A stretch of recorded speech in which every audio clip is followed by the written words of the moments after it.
Good morning, and thank you everyone for joining us this morning.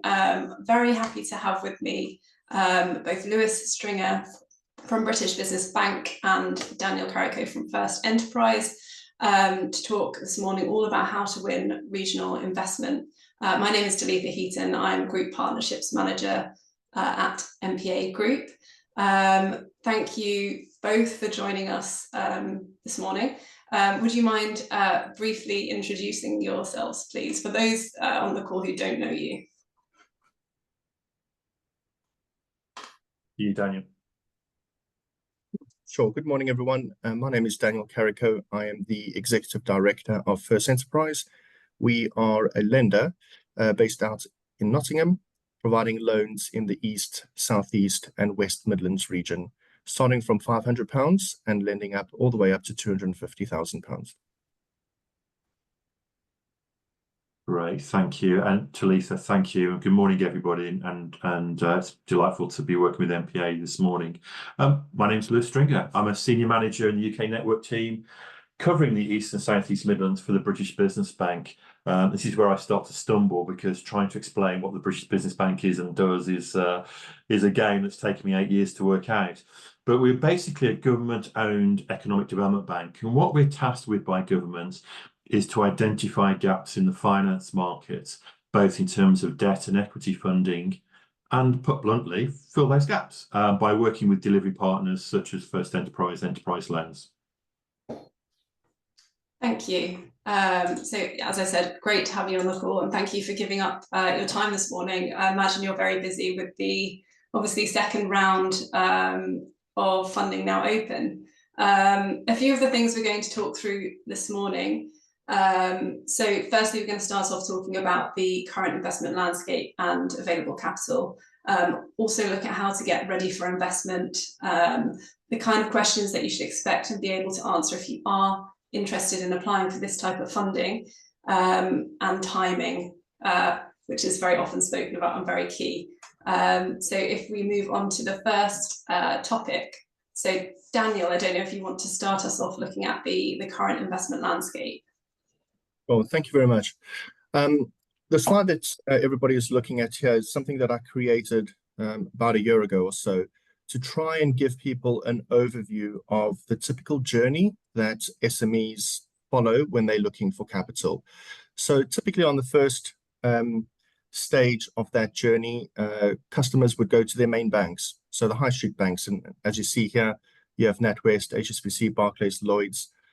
This is the usual process where people go through when they're looking for funding. So they contact their relationship manager at those banks, say that they want to raise anywhere, 50,000, 100,000, whatever the case is, and go through a process, a credit application with them.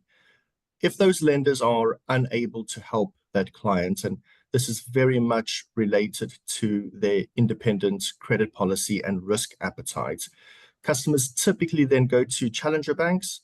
And you'll see on the second line there, challenger banks include Metro, Oak North, Unity Trust Bank, or Triodos. If those organizations are not able to help, and they naturally will have a wider credit appetite and a larger credit policy in dealing with clients, typically then clients then go into kind of fintech, or they go into Google and they start typing, business loans for small businesses. You'll see there the new fintech challenger banks, Atom Bank, Monzo, Tide, Starling. These are new entrants into the market who have a much wider appetite to lend out to SMEs. If clients aren't able then to get funding from those type of organizations, they typically go to kind of the alternative lending sector. And you'll see logos there for Iowaka, for Funding Circle, for ThinCats.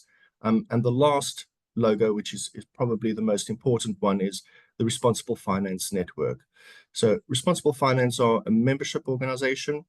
They deal a lot with community development finance institutions, so CDFIs.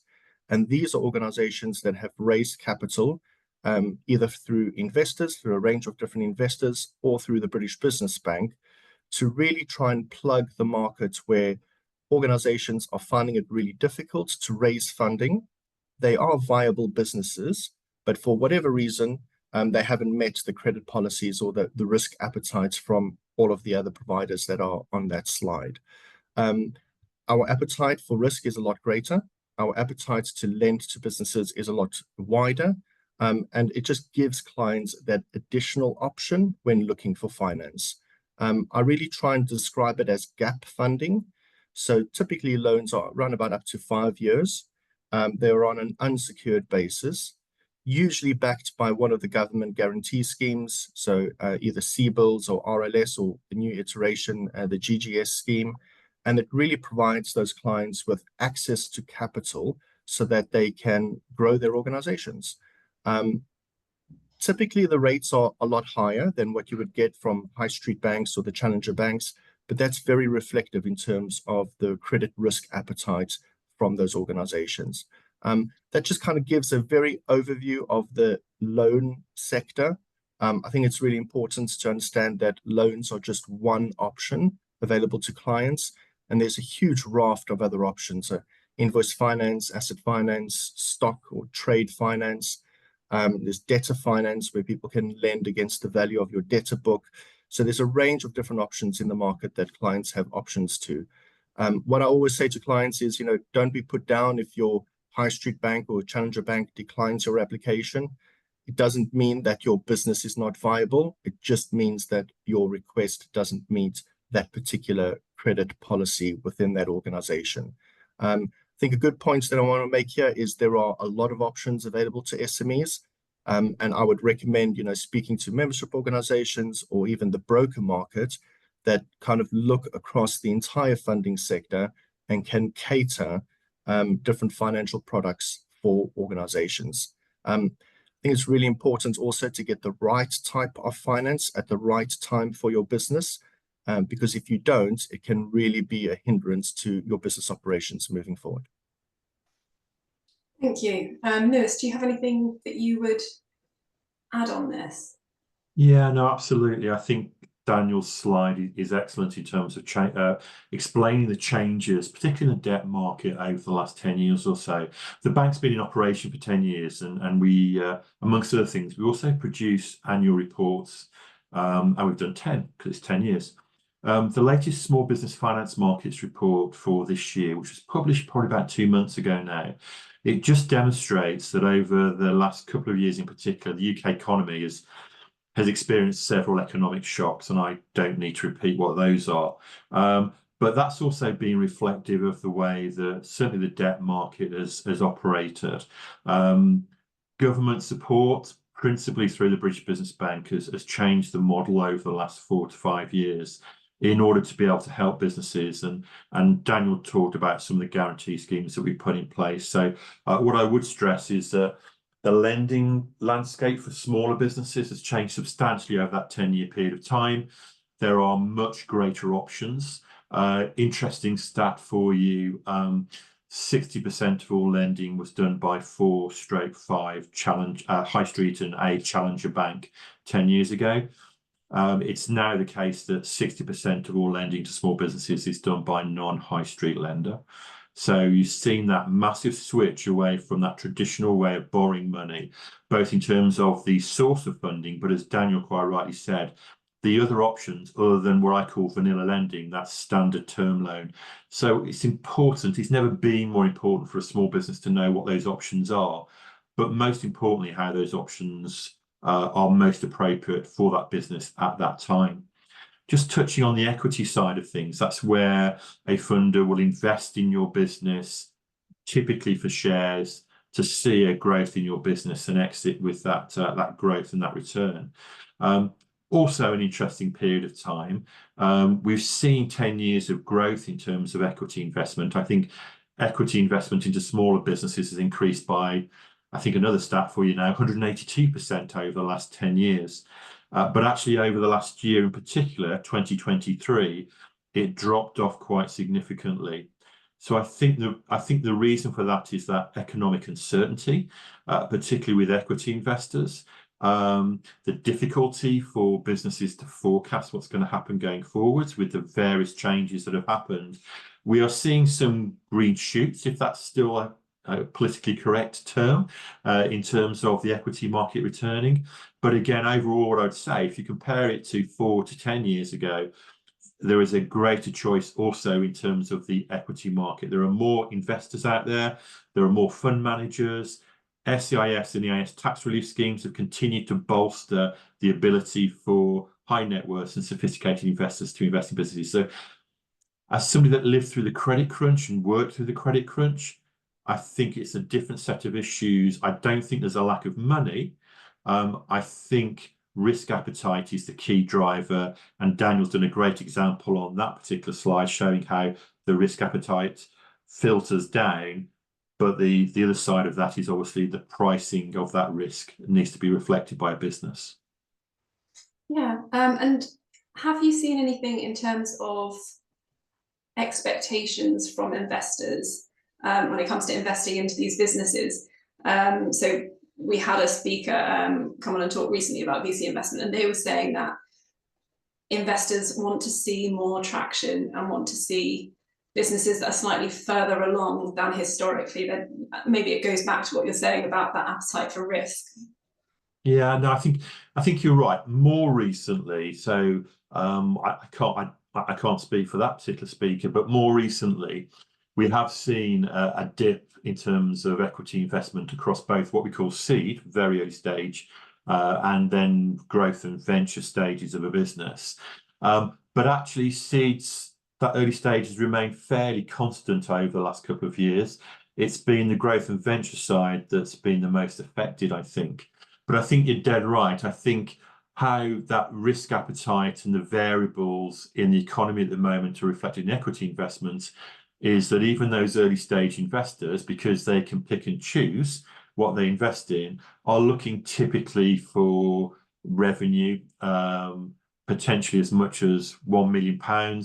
Within that, Talitha, what's also important is that that revenue is recurring. So it's not just one-off. There's some consistency in terms of revenue expectations. But again, that marketplace has always been driven by the supply of finance. There's always been an excess of people wanting that early stage equity investment compared to the amount of money in the marketplace. And then it's a trade-off. And obviously, you're going to pick what you believe to be the best businesses to invest in. And that is increasing around traction and recurring revenue, as much as the standard things around the quality of the management team, the IP, the unique selling point of that particular product or service, but also the exit strategy as well. So it's just an additional factor that's particularly affecting the marketplace at the moment. Thank you. And Daniel, I don't know whether you ever see this in applications where someone might actually have a business that would be investable, but perhaps the way they're communicating certain elements of the business or other things hold them back. Absolutely. I think one of the things that I've noticed specifically over the last couple of years is the alternative finance sector really looks at projections into the future, whereas high street banks typically look at past performance. And we see a lot of clients that don't necessarily have those years in traction and that past performance, but they still have a viable idea. I think it is really important to state that as a fund manager, we have investment from a variety of different investors. They have certain criteria that we need to adhere to. And it is really important that clients present information in a certain way so that we can understand exactly where the risk sits. Having said that, specifically within First Enterprise, the way that we operate is we ask clients to provide us with the information that they have, and then we typically go back to them with some follow-up questions. That doesn't mean that we're not interested in lending them the money. It just means that we need to understand the information that sits behind that data that they've provided us so that we get a true reflection and a true picture of the viability of the business. Now, we can't help everybody. We are constrained to some organizations and some sectors that we can and cannot operate in. But specifically within First Enterprise, we're more than happy to partner up with other organizations if the funding requirement is a little bit larger than what we are willing to lend to. We are willing to structure deals that we sit behind other type of lenders. Our goal is to try and provide capital to those businesses as much as possible. Every organization that you go to is going to have their own individual application process. But what's common across all of the lenders is we need to have your last year, at least your last 2 or 3 years financial accounts, up-to-date management information. We need to have a cash flow forecast, typically of around about 12 to 24 months. A lot of lenders don't look out to 24 months because, we appreciate it's becomes a little bit of a mysterious area when you're kind of looking into 2 years into the future. But at least in the next 12 months that we can try and track where your revenue is, where your costs are, gross profit, net profit, but also the assumptions that sit behind that. And that forms part of that relationship that we have with the clients. So we are not an algorithm-based lender, whereas some of those organizations there, for example, Ayahuasca and Funding Circle, are very much enter your data. It has a credit score. It shoots out a particular score, and that score either means yes or no. If it's yes, it would then depend on the interest rate associated to that. We very much like the old school relationship management, where you get an investment manager signed to your deal, you get their direct telephone number, and you can build that relationship with that investment manager to make sure that when the credit application is written, it's written in a balanced way. We identify all the risks associated to providing that clients with the funding. We mitigate as many of those risks as possible. If there's a risk that we can't mitigate, then we can either accept it or decline it. But I think it's really important to try and say, we always say to people, give us a business plan. We don't want a novel. The best business plan I've actually seen is a 2-page document. So an A4 sheet on both sides. And as simple as possible is great. You need to appreciate that our underwriters, they can see an application from a plumber, and then from an accountancy firm, and then a marketing firm, and then an online retailer. So they're constantly seeing a huge range of variation in terms of applications. So if you can just make it as simple as possible in terms of, this is my business, this is my background, this is information on the management and the governance of the organization. And these are our plans for the future. This is the amount of money that we're looking to borrow, and this is how we are going to repay it. I've lost count of the amounts of cash flow forecasts that I've seen where the client has forgot to put in the loan of £250,000. So that's quite important. If you want to borrow money, please put it into your cash flow, show how the repayments of that debt is going to be serviced, and then we'll work with you to try and help you as much as possible. Thank you. Yeah, that's really useful information. I think that demonstrates the kind of flexibility in some of these deals and the way in which you apply, which a lot of people, probably if this is a first go at this type of funding or first application, just wouldn't know. So we have another slide here on the kind of mindset and differences between lender and equity investors, which Lewis, I know you had something you wanted to kind of talk over with this.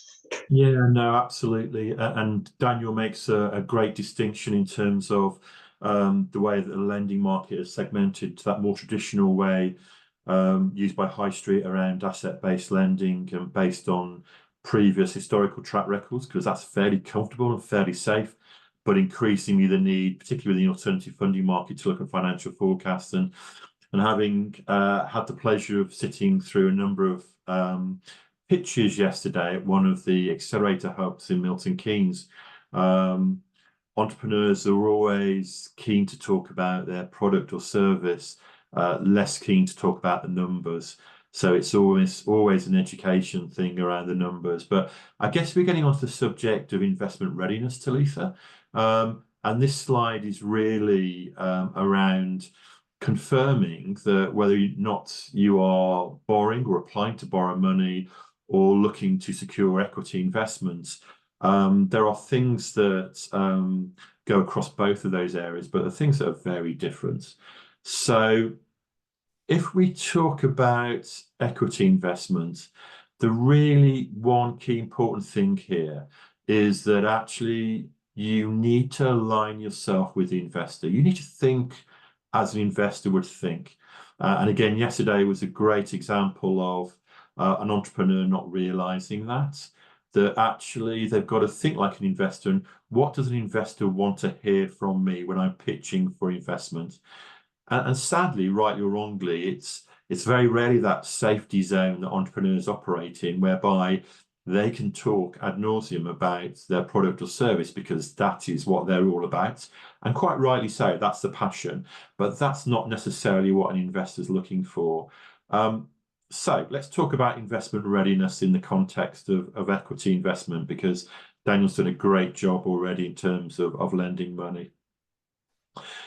So never forget that actually you need to be quite clear to any investor, whether it be debt or equity, exactly how much money you're looking for. And that sounds a really obvious question, but it's so often missed. And then what you're using the funding for. So from my point of view, what's really important is that people are going to realize that investors will invest in people. So actually, whether you're pitching, whether you're providing a business plan or even a pitch deck, first and foremost, that investor needs to get to learn about you and what you're looking to do very, very quickly. So get rid of the jargon, strip back. Don't think that that investor will know exactly what you're doing to the degree that you do. Also, don't forget that you won't be the only pitch deck in that inbox in their email trail, okay? So actually, you've got to really grab the attention first and foremost. Management team is critical. If you narrowed it down to one thing, it would be management, management, and management.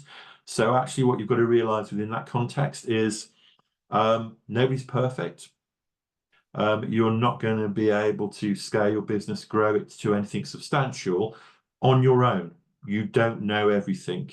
And this is often the first pinch point for people, because they'll have their product or service, it will literally be their baby, and they won't want anybody telling them that they might have an ugly baby, okay? Or that maybe they've not thought about this or thought about something else, or maybe they have a skill set which needs augmenting, either with the investor or by somebody appointed by the investor. So your willingness to accept that that's the situation is probably a first point, and it's a good sign to an investor, because an investor will be in there for the long term. They will want to feel comfortable with you, and if there's uncertainty from the start, an investor is not going to tread over that line. Why would you? Why would you using your own money?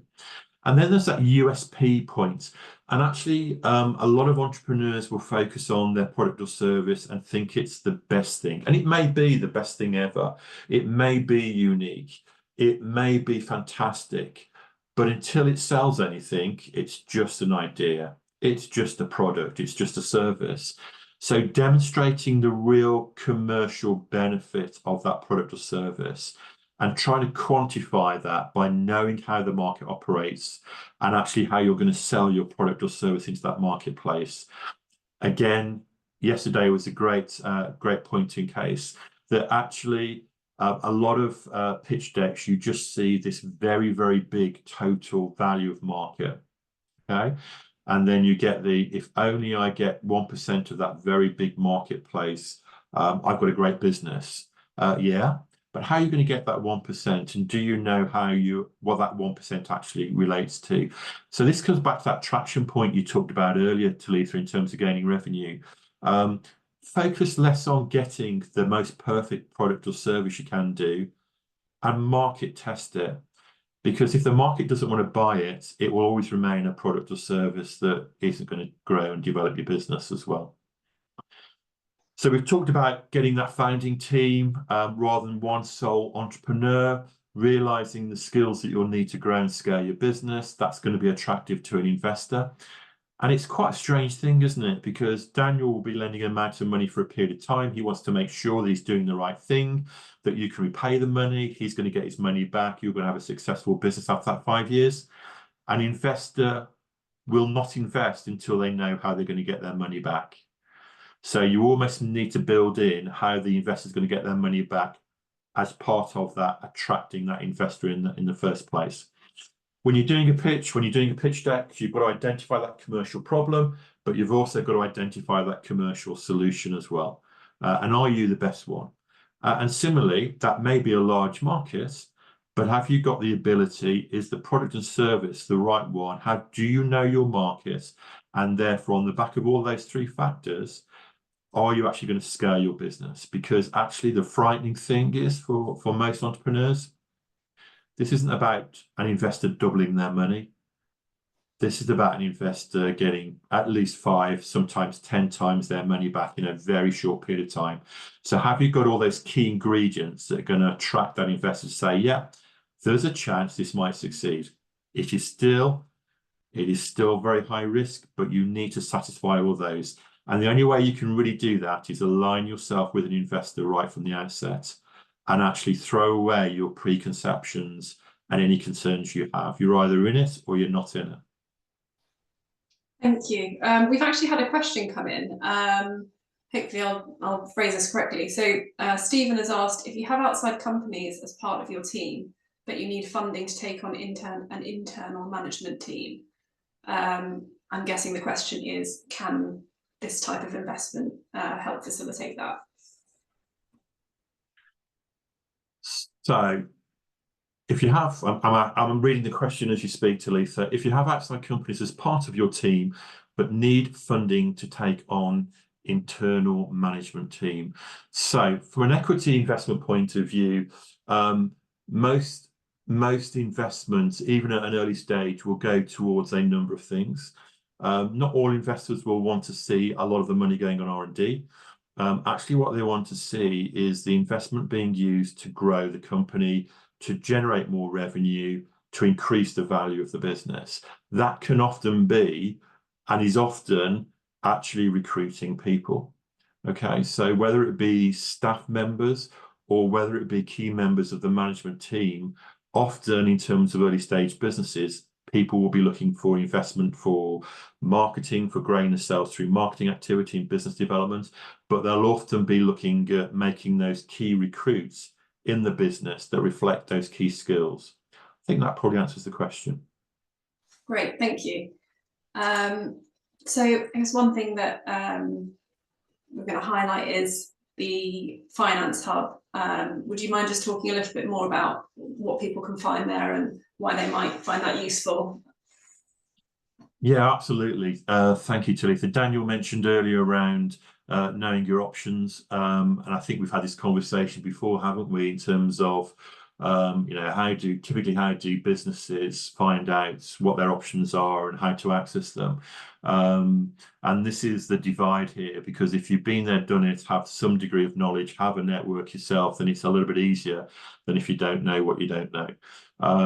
We recognise that as a British business bank, and therefore for a number of years now, we've got something called the Finance Hub, which physically sits on the bank's website. There's the website address below the graphic. And it's an attempt by us to actually demystify those finance options that Daniel talked about earlier. And what it does, it talks about what those options are in plain English. It talks about typically why you'd look to access that particular finance option according to what stage you're at or what you're looking for investment for. It then looks about that investment readiness piece that we talked about earlier and how you can prepare your business for each of those options, because they're slightly different in terms of what you need to do in terms of pitching or writing an application. And then it's signposts to, I think Daniel mentioned this, a series of membership organisations. So in the same way that Daniel's organisation, First Enterprise Loans, is part of that responsible finance providers sector, there are also member organisations that cover those angel groups, that cover those venture capitalists, that actually cover those mainstream lenders as well. We don't signpost to individual lenders. There's various regulatory reasons why we currently don't do that. But what we do is signpost to organisations that have that level of trust. And again, we talked about this earlier, didn't we, Talitha, Daniel? Trust is increasingly important for smaller businesses. We totally get that. We often find that in terms of surveys that we get back from those smaller businesses. So it's important to us that when we do signpost, we signpost to fairly equally independent bodies rather than individual lenders and investors. Thank you.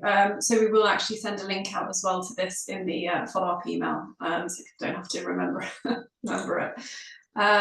So if we move on to the next part, so I think we've probably covered some of these topics in quite an amount of detail already. And I will say, if anyone else has questions, obviously please keep sending them through as we're going, or we'll share contact details at the end as well, so you can reach out if it's something very specific to your business.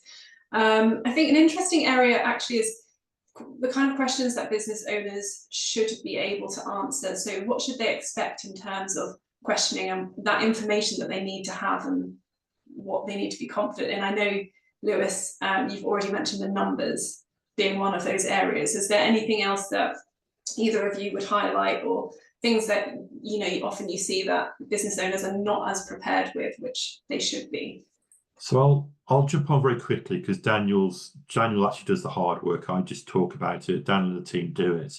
But actually, just referring back to the Finance Hub, Talitha, I actually looked at it this morning, and what it's got, amongst other things, it's actually got the "Are you ready for finance?" questions on it. So I'm going to just very, very quickly, before Daniel actually talks the truth, he's actually run through those. So from an investment point of view, you need to evaluate your growth ambition. So here's some questions for you. Do you have a clear growth ambition? A lot of what the bank does is around growth capital. Do you have a clear plan to achieve it? And actually, coming back to my earlier point, and you'll be surprised at the number of businesses that don't state this. Do you know how much money you need? You need, not necessarily what you apply for, but what you actually need in your business. And then you actually need to evaluate your own business. And do you know what makes your business special, whether it be your product or service? Do you actually know that, or do you think it? And knowing that often will come from customers and customer surveys. Do you understand your market? We talked about that earlier, didn't we, in terms of the pitch? Do you really understand your market? And again, we do often find with first entrepreneurs that they'll often refer to very local. Yes, I spoke to Mr. Jones or Mrs. Smith or a relative, and they said, what a great idea it is. Unless you really test it with customers, either from a price point of view or a features point of view, you don't actually know that. And do you have a real honest handle on your finances, which again is a recurring theme, isn't it, sadly? Do you understand your company structure? That can often be an issue for a number of lenders and investors. Do you have a clear legal company structure? And are you missing any key skills within your business? Before I pass over to Daniel, just very quickly in terms of equity finance, what we often find is not only is it not wanting to lose control of your baby, so to speak, but it's also that horrible valuation question. And again, a lot of first-time early stage entrepreneurs will wrestle with the valuation. And actually, as we found out in those pitches yesterday, probably not best to actually put a valuation forward or a share forward, because you're selling your business. Somebody's not buying it because if they don't want it, they won't buy it. So you've actually got to make sure that if you are going to put a valuation down, it's robust, it has some clear numbers against it, and you must realize that if you ask somebody a yes or no answer, there's every possibility they say no, don't they? Thank you. So Daniel, what do you see in applications that you're looking at?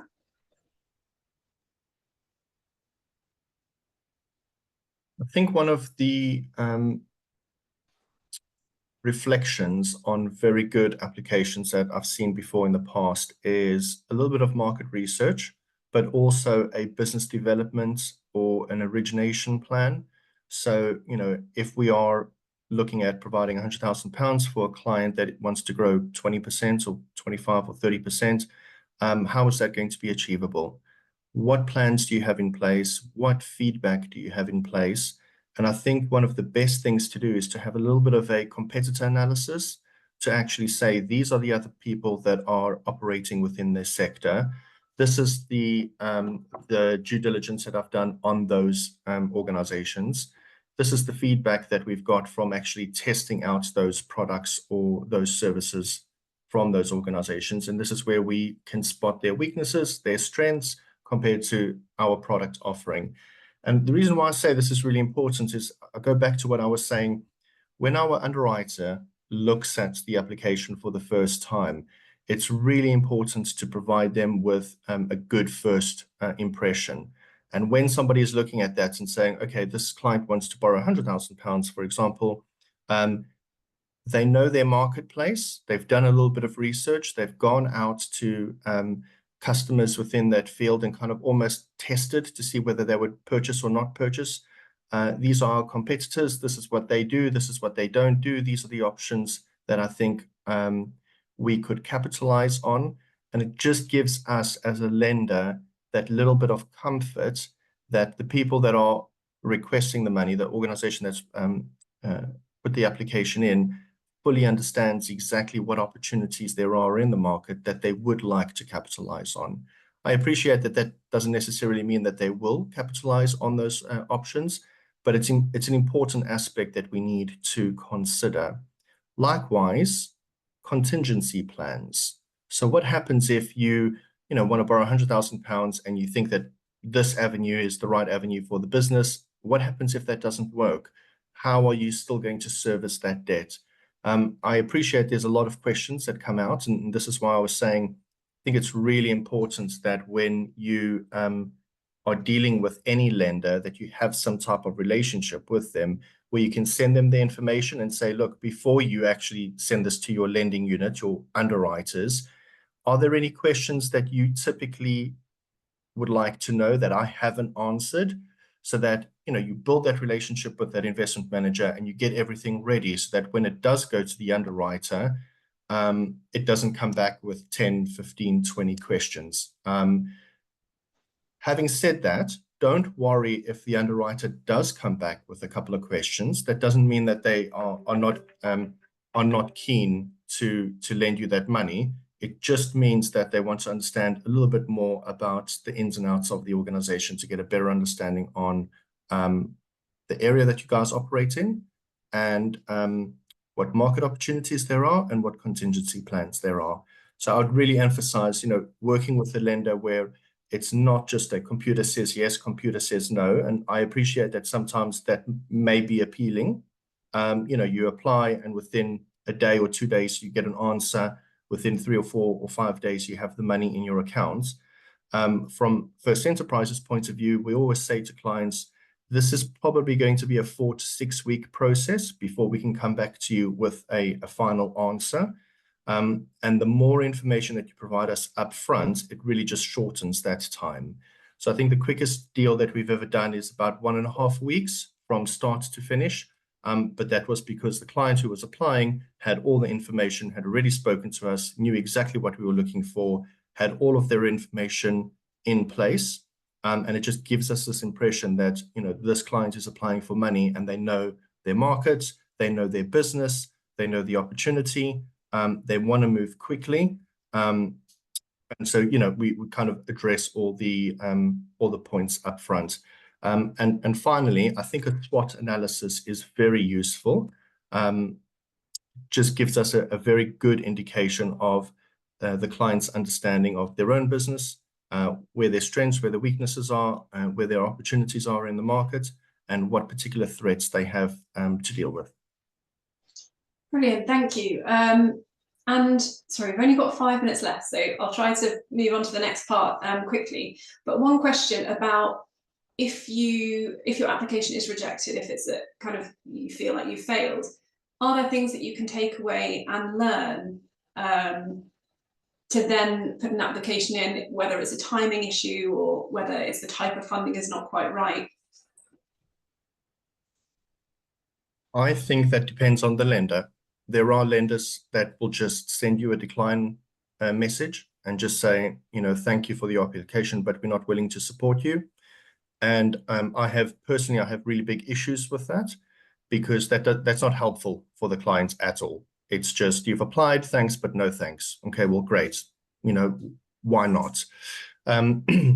It's important that to work with the lender to say, okay, you know, my proposition, it doesn't fit your credit criteria at the moment. Do you know anybody else in the market who may be willing to look at this, who may be able to help? Or what are your concerns? And if I address them in 3, 6, 9 months, 12 months time, whatever, do you think that we could get your underwriters to feel comfortable with the application? I think it goes back to what's your appetite for risk? What's your appetite to lend in the market? And if the answer is no, you know, why is that? How can I address those scenarios? Typically, when we go back to clients with a decline application, is because we just feel that this type of funding is not right for the client, and we are a responsible lender. We need to make sure that we are providing the right type of finance for the client, and that it's actually going to facilitate growth within the business rather than create a major problem where, you know, they have loan repayments of £3,000, £4,000, £5,000 that they need to make on a monthly basis. And actually, you know, it becomes a major issue for them very, very quickly. Both parties lose in that scenario. So I think it's just really important to work with a lender that's open and honest with you and really helps you develop your business. Thank you. From an equity point of view, Talitha, I just very, very quickly come in here. From an equity investment perspective, the actual process, the application process, if that's the right phrase, is a little bit more grey than a lender. And often with the equity side of things, it's often a relationship. You'll pitch many times to a whole range of different investors, unless you're very, very lucky. And it's very much a matter of slightly changing or tweaking the emphasis of that slide deck or that pitch deck, reflecting the investors in the audience, learning as you go along from the feedback you get. So it's always important to take feedback, as painful as it may be, because again, you know, there's a purpose in doing that. They're not just saying it for the sake of saying it. And actually, if they do come back to you and give you detailed feedback, you're probably going down the right route, and you need to take that advice and guidance. So it's more of a grey process than a black and white process when you're looking to raise investment, and you've got to accept that, and as a consequence, accept that it will be over probably a longer period of time than typically a debt funding application. Thank you. So I think the last question really, and I will run a few polls as you're kind of answering this, where we've only got a few minutes left. Looking at the timing, so I know Daniel, you spoke about the kind of time frame of the application, but if you're a business looking ahead and knowing that you want to grow, at what point should you be considering starting to form these relationships and starting those conversations? That is a very tough question, Talitha. What we don't like to see is, I need a loan tomorrow, can you help me? I think that's that raises a lot of red flags, and in our experience can be quite risky from a lender's point of view. However, what I would encourage people to do is to reach out to a couple of lenders, even if they're not ready right now.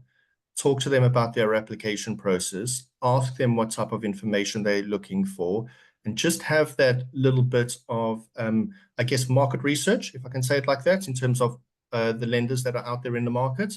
And they will get a very quick understanding on what organizations are willing to work with you long term, and what organizations are just interested in processing your application as quickly as possible to get a yes or a no. I would recommend speaking to your accountant. Your accountant typically knows a lot of lenders within the market, but also to reach out to other organizations. For example, Responsible Finance has a range of different providers, and just start having those conversations with people sooner rather than later, so that when your funding need does come up, that you are prepared to put in a good, balanced, and credit-worthy application. Thank you so much. Well, we are very slightly over. There is just so much, I think, to talk about when you're looking at this type of funding, and you've given some brilliant insight and advice.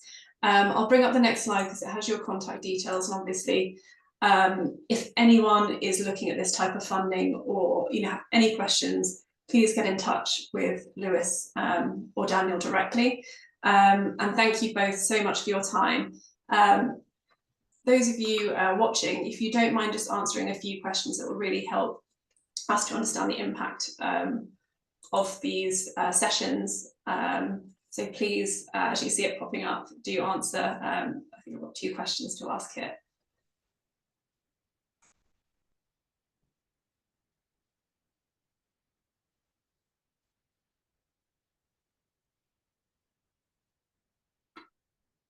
Just give it a few seconds. See people taking a few moments to think, and now the answers are coming in.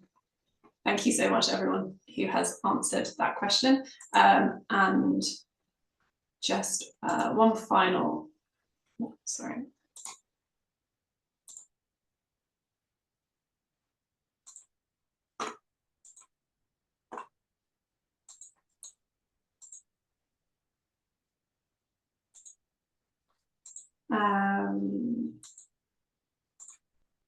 Sorry, one final question. In the last few seconds, there's one question that's come in, charges for support. I don't know if that's something you can comment on quickly, or is that something you'd want to follow up? I'll answer that. And the very frank and blunt answer is, I don't think a lender should charge you for approach to applying for funding. And I would be very worried if a lender says, yes, we'll help you, but we're going to charge you, I don't know, a couple of £1,000 just to help you put in your application. I totally agree with that, Daniel. There's lots of support out there, lots of free support. You can determine what the value of that support is if it is free, but there is lots and lots of support there. There's lots of people there really genuinely wanting to help you in your business. It is a matter of obviously being pointed in the right direction. And I know Daniel's already made this offer. Similarly, I'm more than happy to make that offer in terms of pointing people in the right directions. I'd have reservations in the same way that Daniel has. Thank you. Brilliant. Thank you so much for your time, and thank you to our audience. I hope you found this useful. And as I said, please get in touch. We'll send a recording of this whole session out, along with contact details and useful links for anyone looking to get started with this type of funding. So thanks, Talitha. Thanks, Daniel. Thank you, everyone. Thank you. Bye. Bye now. Bye. Bye.